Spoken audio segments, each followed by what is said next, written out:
Ladies and gentlemen, I'm not so sure if you've come across this video, but I'm here to tell you that police have decided that fear is no longer going to be their portion. They've decided to call out the real issues the way they are. They've decided to call out the president for coming up with the so-called shisha that is not working. I want you to watch this video before we proceed with our discussion. The airport sellers, why? Right now, officers, we used to go to Nairobi West. Sibukweli. What happens to Nairobi West? Nairobi West, excuse me, Nairobi West current even officers cannot access their services. Why? You don't pay. Yes. Majority of our officers, but it is just on a lighter note, majority of our officers, when you're in Nairobi West, wakienda 90%, wangapo wanakuja wakiwa wazima, very few. Reason, the services that you give to us doesn't satisfy us. You people, if you are APA, act like APA. APA, for example, APA, imepea, kuna some of these, let's say like the judiciary, wengine wako na APA, but they're not being treated the way you are treating us. You are treating us like trash. They can access to all facilities. Tulikuwa na NHIF, and still we are bleeding for the NHIF. The services that NHIF used to give us, it was the best. NHIF, haija kukwambia unaenda level 5 ama uende level 2. I was going to the hospital of my own choice. But currently, mnatuchagulia. Is it that the money that the government gives to you is not enough? If it's not enough, let the best ichukue.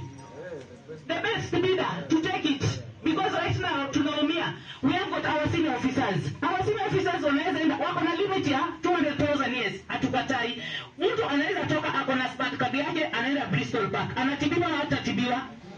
Lakini sisi tukienda hospitali utaambiwa nini? Huwezi tibiwa. Kwa nini? If you want to improve your services, provide cards to the officers. Kama ni limited, ikuwe limited, but isituandike pale unlimited and it's limited. Why did you not call the service providers for hizo hospitali zenye ziko Machakos? Kwa nini amuge waita? If you want to provide the best thing to us, call the service providers wenye wako within Machakos. Whatever mnatuambia hapa, si whatever mlienda mkakaa kwa table na the service providers wa hospitali. Now, ladies and gentlemen, I probably think that you might be worried because of that clip that we just watched, but it's not yet over. I'd like to show you another one of a gentleman from the National Police Service completely suspending fear and speaking his mind before a senior superintendent of police. Wanatetea officers wao. Lakini you are telling us we must move on. We must move on with what? A failed marriage. That is not, it is not supposed to come from a senior officer. Is that the reason I'm here? Let me tell you an instance of my brother. I don't think we are together in that. Mi siko hapa tuseme tuendele. Tuko hapa tukubaliane na ile feedback nitapele. Madam, you have told us you are a senior superintendent of police, meaning you are throwing a threat to us so that we comply. No. That is so wrong. Okay, I apologize. Let me continue. Why is he running away? Your feedback is very important. Your feedback is very important. Now, ladies and gentlemen, I want us to discuss the consequences and the graveness of what we have just seen. Remember, these are officers of the National Police Service. They are expressing their dissatisfaction with the kind of services that is being offered by the so-called Social Health Authority or SHA or SHIF, whichever way that somebody might want to call it. And now this thing called SHA is actually the brainchild of His Excellency the President William Ruto. So the National Police Service is one very instrumental national security organ that we have in this country. So if these people are not satisfied, if they are not expressly satisfied with the services, or rather with the provisions, or how should I put it, if they're not satisfied with the brainchild of the president, if SHA is not offering quality services to the National Police Service, which is our most instrumental internal security organ that we have in the country, then something is extremely wrong. Because if the police are saying that we cannot access health services, they're the very same people expected to protect life and property.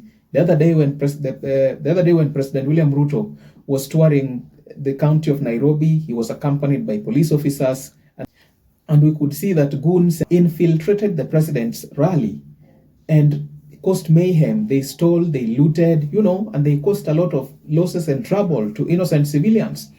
Now, the National Police Service is expected to offer protection of property and life. The same National Police Service is not satisfied. So it's kind of a tug of war between the police and the head of state. Now, this is likely to land the country in a very bad situation, whereby the police are growing resentful. They are not happy with the kind of policies and leadership offered by the president. And then the president expects them to deliver in their responsibility of taking care of the nation, and so on and so forth. Now, at first, the police were silent. But it has reached a time that the more you keep silent, the more you continue suffering. So the police are saying, not this time, things have to be different. And it would be very interesting to watch how this is going to unfold, because it seems the police bosses are kind of not very honest with the juniors. And if the police bosses are not honest with the juniors will grow discontented. And it is the juniors that do a lot of work, a lot of, hands-on jobs like kutumwa kwa ground, kwenda provide security, maybe in functions and all that, and so on and so on and so forth. I have only one request to the president. Mr. President, you can play around with maybe teachers, you can play around with maybe lawyers, engineers, maybe with IT professionals, but there are matters that needs to be addressed quickly and decisively.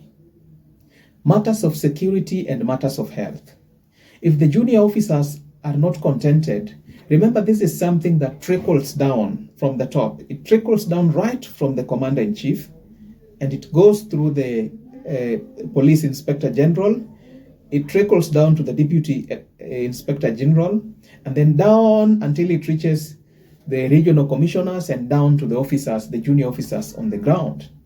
Any little spirit of discontent is what will destroy the National Police Service and the collective harmony of Kenya's internal security.